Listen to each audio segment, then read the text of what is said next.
लड़का जिसने हार न मानी। हर एक छोटे से पुरसुकून कस्बे में, बड़ी शहरों के शोर गुल से दूर, एक लड़का रहता था जिसका नाम एडम था। एडम न तो अपनी जमात का सबसे ज़हीन बच्चा था और न ही खेल के मैदान में सबसे तेज दौड़ने वाला।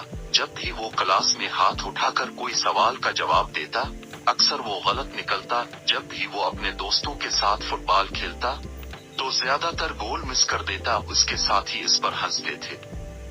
कुछ लोग उसके पीछे सरगोशियां करते और कुछ तो उसके मुंह पर कह देते, एडम, तुम कुछ नहीं कर सकते, तुम कभी कामयाब नहीं होगे। ये अल्फाज उसके दिल को काटते थे। वो घर आकर रात को अपनी छोटी सी खिड़की के पास बैठ जाता और आहिस्ता से खुद से पूछता, मैं हमेशा गलती क्यों करता हूँ। लेकिन इसके दिल की गहराई में एक ख्वाब छुपा था। वो चाहता था कि अपने वालिदैन को फख्र महसूस कराए, सबको दिखाए कि वो बेकार नहीं और खुद को साबित करे कि इसकी भी कोई अहमियत है। पहली चिंगारी। एक शाम जब एडम उदास बैठा था, इसका वालिद इसके पास आया। वो जानता था कि उसका बेटा किस मुश्किल से गुजर रहा है, दूसरों की हंसी और अपनी आंखों की उदासी। इसने एडम के कंधे पर हाथ रखा और नरमी से कहा, बेटा, कामयाबी सबसे बेहतरीन बनने का नाम नहीं। कामयाबी का मतलब है कभी हार ना मानना। हर नाकामी एक सबक है। हर गलती तुम्हें कामयाबी के करीब ले जाती है।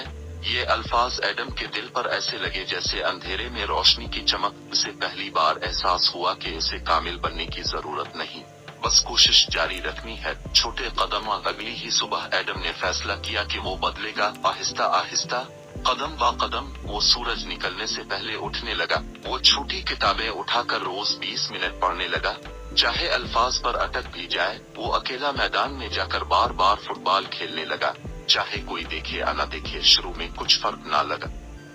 वो अब भी गलतियां करता, अब भी गेंद मिस करता, अब भी नए अल्फाज में उलझता, मगर उसके अंदर कुछ बदल रहा था। उसका रवैया बदल रहा था।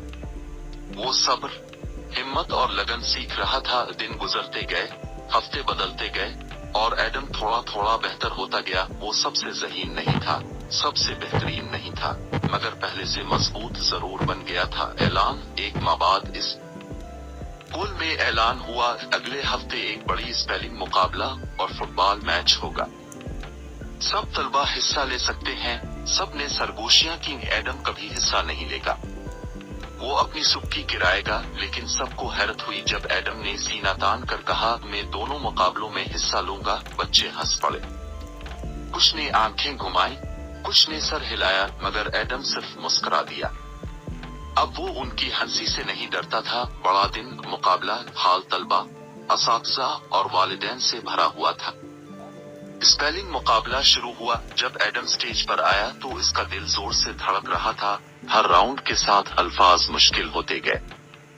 एडम ने वालिद के अल्फाज याद किए, हर गलती तुम्हें कामयाबी के करीब ले जाती है। वो हर लफ्ज आहिस्तगी से, ध्यान से बोलता। शुरू में आवाज कांपती रही, मगर फिर मजबूत हो गई। आखिर में आखिरी लफ्ज आया, परसवीरेंस, हौसला व साबित कदमी। एडम ने गहरा सांस लिया।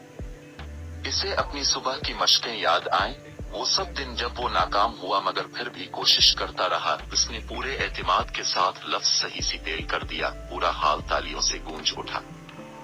एडम जीत गया था। असातिज़ा मुस्कुरा रहे थे और साथी हैरत में उसे देख रहे थे। बड़ा दिन, मैच। इसी दोपहर फुटबॉल मैच था। एडम की टीम घबरा रही थी क्योंकि वो कई महीनों से कोई मैच नहीं जीते थे। दूसरी टीम मजबूत और पुरएतिमाद थी। सीटी बजी और खेल शुरू हुआ। एडम पूरी लगन से दौड़ता, पास देता और खेलता रहा। उसके साथियों ने भी नोट किया कि वो कितना तवज्जो से खेल रहा है। मैच के आखिर में स्कोर बराबर था। तब गेंद अचानक एडम के कदमों में आ गई। लम्हा थम सा गया। इसे अपनी तमाम प्रैक्टिस याद आई। वो मिस गोल, वो आंसू, वो हिम्मत। इसने पूरी ताकत से गेंद को मारा। गेंद हवा में गई और सीधी जाल में जाकर लगी। गोल। रेफरी चलाया। तमाशाई खुशी से चीख उठे। एडम के साथियों ने इसे अपने कंधों पर उठा लिया। वही साथी जो कभी इस पर हंसते थे, अब इसका नाम पुकार रहे थे। नया एडम। इस रात एडम फिर अपनी खिड़की के पास बैठा, मगर इस बार उसकी आंखों में उदासी नहीं, बल्कि खुशी की रोशनी थी। इसने मुस्कुराकर खुद से कहा, मैं कामयाब हुआ। इस اس لیے نہیں کہ میں سب سے بہترین تھا، بلکہ اس لیے کہ میں نے ہار نہیں مانی۔ سبق: ایڈم کی کہانی اس کے اسکول اور قصبے کے لیے ایک مثال بن گئی۔ اساتذہ نئے طلبہ کو اس لڑکے کی داستان سناتے جو ہنسی کو تالیاں اور ناکامی کو کامیابی میں بدل گیا۔ سبق صاف تھا، کامیابی سب سے بہترین بننے کا نام نہیں، بلکہ ہار نہ ماننے کا ہے۔ تو ہر غلطی تمہیں قیمتی سبق دیتی ہے۔ 3 اصل ناکامی صرف ہار ماننا ہے۔